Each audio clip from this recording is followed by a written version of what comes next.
Good morning, you guys. Welcome back to Ewetube for early afternoon. We're actually over in England. We're over here for a couple of days. Not great circumstances. Jasmine's granny passed away a couple of weeks ago, and we're over here for the funeral. We buried her yesterday. Our flight back home to Ireland is late tonight though, so we said we'd do a bit of gallivanting around today and pass the day. It's a lovely day, and we're actually in a part of the world with a lot better ground than what I'm used to anyway. We're over at Diddley Squat Farm Shop. We're just here at the car park here at the moment. I'd say it's going to be busy up here, but we'll go up and have a look at it. We're also going visiting some more friends a wee bit later who are working on a farm. So yeah, let's get up and see if Jeremy or Caleb's here. We probably won't see them, but yeah, sure, we'll go up and have a look at this place anyway. So here it is. Some weather. I'll say a lot of people have taken photos there. Right, should we get one? Now we got a video of you, better again. Can't see you. So we're outside the farm shop. I reckon, Jazz, you're waiting for a bit. Is it worth it? So. I know, yeah. Goes all the way back there. And back here. I think that's part of it too. Farm shop's in there, still only little. Comes back here, queue all the way down.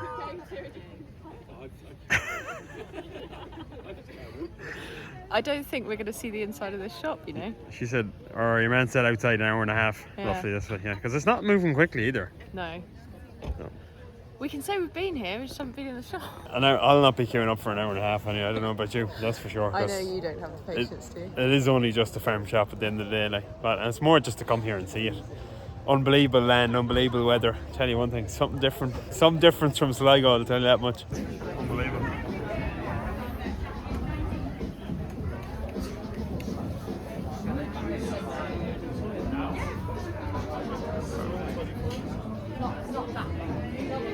We've landed here over to the restaurant and the bar. There's not near as much of a queue for it, so I got myself a Hawk's Donuts, 5 o'clock somewhere. We're just here, I'm going to give it a rattle, so see what it's like.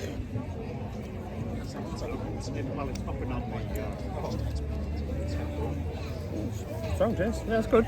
Yep, I like it. So, being back in England, does it make you miss here? Your good land and great weather. And I mean, when the weather's like this. Rolling fields village. We're on the phone now. Oh. Hello. Back to you in 2 minutes. So we're in Chipping Norton. First port of call is go over to Sainsbury's, because Sainsbury's will give you free cash. Free cash. Cash for free. I love England. They're so decent over here. We're here with Karl Franklin. He's a person that we've been chatting a bit on social media, myself and Jazz, and his lovely partner Lottie, who's over driving stakes on the ground. We better go over and help her now in a minute. Karl is the Pretend Farmer on Instagram. You primarily do Instagram. Yeah, only mess around a little bit of TikTok, but mainly Instagram. Does one right and makes a hell of a job with it. Not like myself doing jack of all trades and a whole lot. So someone like people are used to watching me running around the hills in Sligo, smaller operations. This is a big operation. Rough idea what's going on. So roughly, the farm we work on is 250 hectares, and then we tenant 250 hectares next door.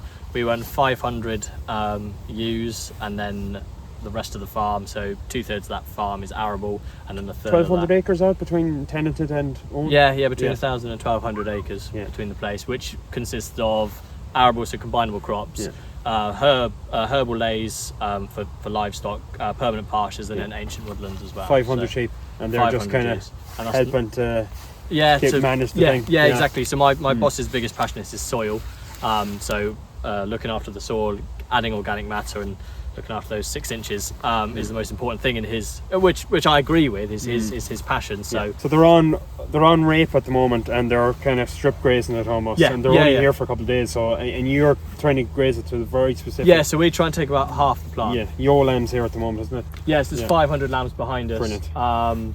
Yeah, so we're only stopping here for a couple of hours. We really just come back here and do a bloody 2-day video, like a proper job. But anyway, look, sure, just a little taster for the winter video that's coming. The scale of the farm, how many people work here? I'm the only employed member of staff. Right. So Izzy will be employed at the minute. man. My under shepherd is 1,200 acres, one man, no issue. But the arable stuff's mostly Arable's all contracted out. Izzy is contracted at the minute, and she will become an employee once we've settled on hours she's doing. But yeah, I'm officially, other than, no, tell a lie, there's an estate manager as well. So there's 2 employed members of staff. That's it. So we want more, but it's until we've learned, because it's all very new, until we've learned who, where, how, we don't want to employ people and then have the wrong people or the wrong job role. So. New Zealand Romney. Yes, best breed. What? Yes. Who said that? The downside is we shear them twice a year. But that's not a downside at all. No, for you, no, and I don't shear, but so we do. We shear twice a year. Yes, they're woolly.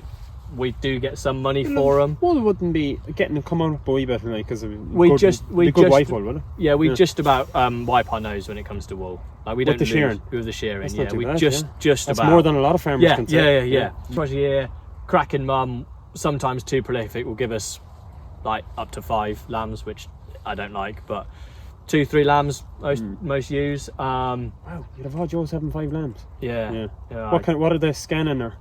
Over 200%, obviously, is it? Last year was 190. Year before was 210. I preferred the 190 because we had much less. The year before I had you get up over that, like you're just getting into 6 more quads. It was ridiculous. And we are on an outdoor lambing system. They're just a hassle. We end up bringing more sheep in. We're having to adopt on, which burns hours when I'm not in the field checking hundreds of other sheep. So pet lambs that probably die in death most of the time. I don't do pet lambs. That is Izzy's job. She hates them as well, but no, I don't do, or not hates it, but they are a I nickname them time wasters because they do burn us a lot of hours. But so fully outside, everything is data recorded, so like lamb tagged at birth, everything like that. So everybody's like, oh, you run an outdoor lambing system, how are you then doing that? But how'd you work that? The ewes don't go anywhere. They're so maternal. And we're changing it this year, so we're putting a big just flag run in tag. A small bunch at a time and No, just catch each lamb. As long as they're done within 24 hours, I can catch most sheep. Yeah. Or the dogs do. That's the other option. But we genuinely. No danger of smothering or anything. No, because we did something called drafting this year. You definitely need to come back for like 2-3 days. But drafting, so basically we'd start them in one paddock. So field like this, block it in, we'd draft them. Once they've lambed, we'd push the unlambed ones forward every couple of days, and then you'd leave ones behind. But to be fair, probably a small bunch that's manageable and already lambed. We put like 50 to 80 in a field, and then once they've lambed, we just shut them all up. But we find most ewes will take us south off to a corner, and I can just whiz up, grab those lambs. Like I'll go round in the morning, go back round at sort of coffee time in the morning. Ring up and tag and they're a done. Few mates of mine that don't. I know a couple of people that will ring them. We do. Everything. They're not not recording, but they're doing the same thing. They're catching the lamb. We tag and ring, and we did 500 lambs, and hand on heart, we didn't miss a single one. We have a flight to catch. Karl is on the clock with his flock. We have to move them along to the next bit of oilseed rape, so we'll get on and move them and get you a bit of footage. Give the Pretend Farmer on Instagram. I'll put a link in the description. Very interesting content over there. Give them a follow. Let's go move these. Let's go get some sheep move. Away! Away! Away!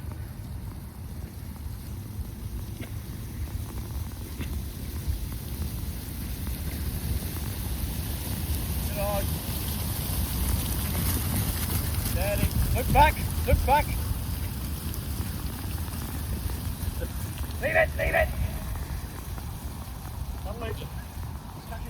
Alright, so we're back in Ireland and I'm down here in Gleniff now at the moment. Dad asked me to come down. He said the sheep are getting out somewhere. They got out onto the road, a neighbour of ours put them in. Luckily enough here with the Gleniff horseshoe, it's not an awfully busy spot, and any car that comes up around here, it can get busy, but there's loads of visibility though. You clearly see sheep ahead of you. And generally people don't drive that fast up around here. The majority of the traffic is tourists that are coming up here, taking in the views, and at least with them sort of folk, they tend to take it handy. They're not rushing around, they're taking their time and taking it in. With my own ones, the ewes anyway, they're up the Bray. I will probably try, when I'm down here, I'll probably try and run in a few of them into the pen. I have Casey with me. Run them in, we'll get a dung sample off them and bring it into the lab. I'll hopefully be able to get that in before 5 o'clock. because I want to do a bit of work with them next week. They're going to need bolusing. They will be going to the ram soon, and it's great that if you can get a dung sample off them a few days before and figure out what's happening. Speaking of other farmers, there's a lot of worms out there at the moment. Some very high worm burdens with lambs in ewes too. And I actually lost a sheep. We'll tell you more about it at the lab, but I actually lost a sheep while we were away, which is a real sickener, a ram that I bought. He seems to think it's this stretch somewhere. Now, I had a look at the fence from the pin up until here, and like, fence isn't hectic. Could do with a few posts, no more than a lot of my own. I do always say, oh, you know, we'll do most of the fencing in winter. It's a winter job. Get as far as winter and it'll not be as busy. But today is the first day of winter. It's the 1st November. It's flat to the mat. But how are they getting out there? Post is not too bad. Below here seems to be no thorny. Seems to be quite low there. Actually, could do with a post. Oh, sure, look here. There's a bit of a hole here too. Although it's not big. Yeah, it'd be big enough for a sheep to get out. There's no wool on it now. If they went out here, you would think there'd be wool. Although they could hop it without there being any wool. I don't know, I'm just trying to play Inspector Morse at the moment. There's a wee bit of wool here now and some footprints, but definitely the sheep are coming up along here. And a ewe could hop that, even from that side, I think. And then there's a hole there. So I'd say if we put a post there and maybe try to lift the wire up, we'd sort it out probably.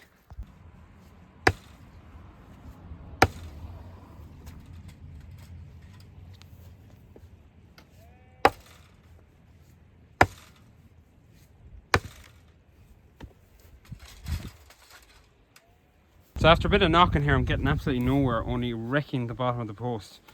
I'm just hitting pure concrete now. I don't have a great sledge. So what I was thinking is I might just put it in here and see if I can just lean it in down. It won't look as good, but it'll still do the job.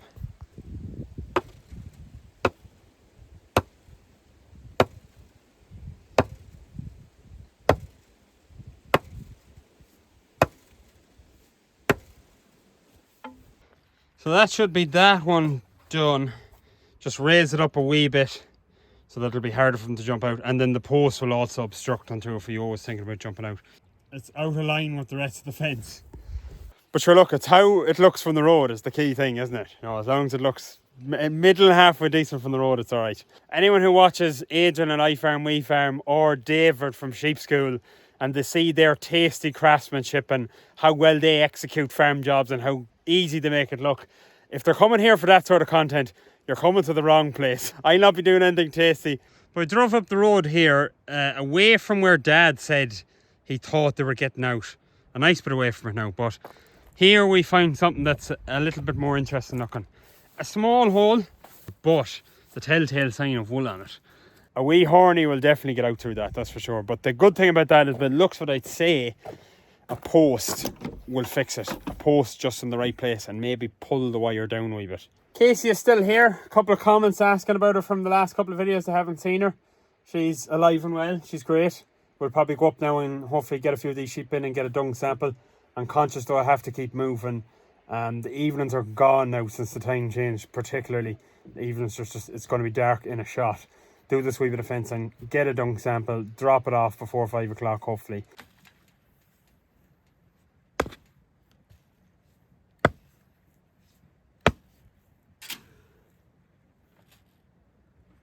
Now, as it turns out, I wasn't actually able to pull the wire out or down anymore. It was going nowhere. But I think we have that problem sorted.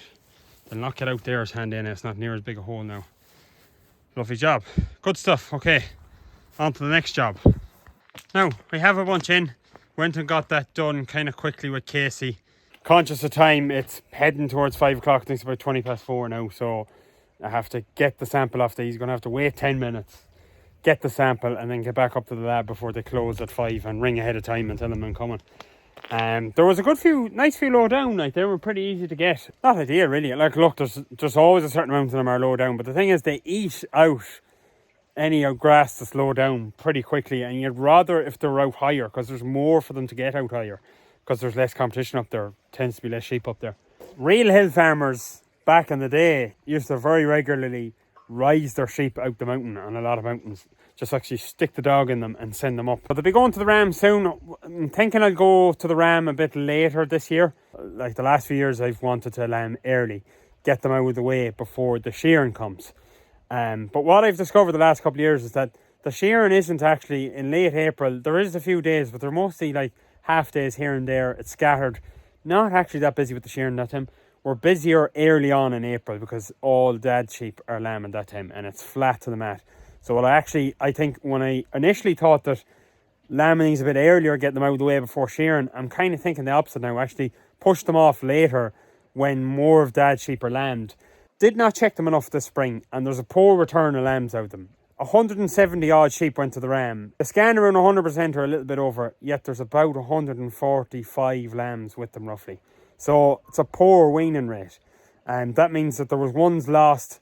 Like I've lost kind of lambs for silly reasons you've seen during the year. Like I was kind of losing them from a couple of different things. But at the springtime I obviously lost more lambs than I realised. Particularly now there's going to be more Shepherd lambs this year. They might be a wee bit harder lambs. They'll be slightly more valuable lambs too. So I'm going to be down here every day checking them. So if I push them off to about the 10th April, I think I'll have time to do that because they'll be getting well into dad's lambing and they might nearly work it from there, and I can actually start focusing when my sheep, if they start lambing on the 10th April, they'll probably ramp up on the 15th, 16th April and really get into it, and then I can actually focus on them and check them every day, try and save more lambs.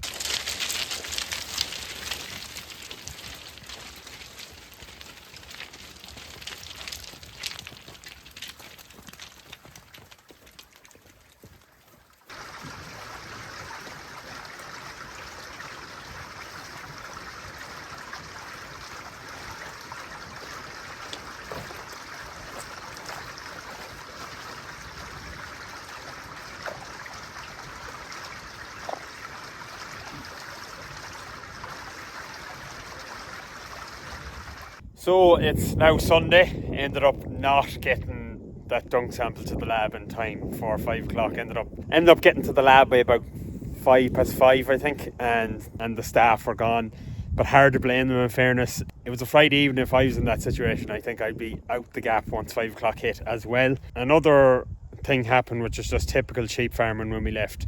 I bought a ram lamb, an SIS eligible, lovely Shepherd ram lamb, last weekend. Brought him back, put him in with a few rams and a few ram lambs, checked him a couple of days later before we left for England, and he was 100%. He looked as happy as Larry. And then the first day when we went off for England, received news that he had kicked the bucket. He basically died overnight. I was away so I could do nothing about it. Dad brought him to the lab. The lab results came back that he had a very high worm count and he got pneumonia as well. So I'm guessing, and according to my vet, a high worm count would affect the immune system and leave him susceptible to getting sick, and that he got pneumonia then obviously maybe during the night, and he kicked the bucket anyway. In fairness to Kevin, he sold me a lovely Shepherd ram lamb. He did not overcharge me for it, gave me back luck. When I rang him and told him that the ram lamb died a couple of days later, he offered to give me all the money back. That ram lamb was meant to be my SIS eligible ram for the sheep improvement scheme this year. Now, I've read up the rules. I must talk to my advisor next week, but I've read up the rules, and by the looks of it, as long as you buy a ram for use with ewes, then you're covered for the scheme. A wee bit unfortunate, but hey, that's sheep farming. There's a lot of worms around at the moment. I suppose the weather is quite mild, so we're a wee bit light on farming content. So this video will be a bit shorter, but we'll be straight back into it next week. Thanks a million for watching. We'll see you for the next one.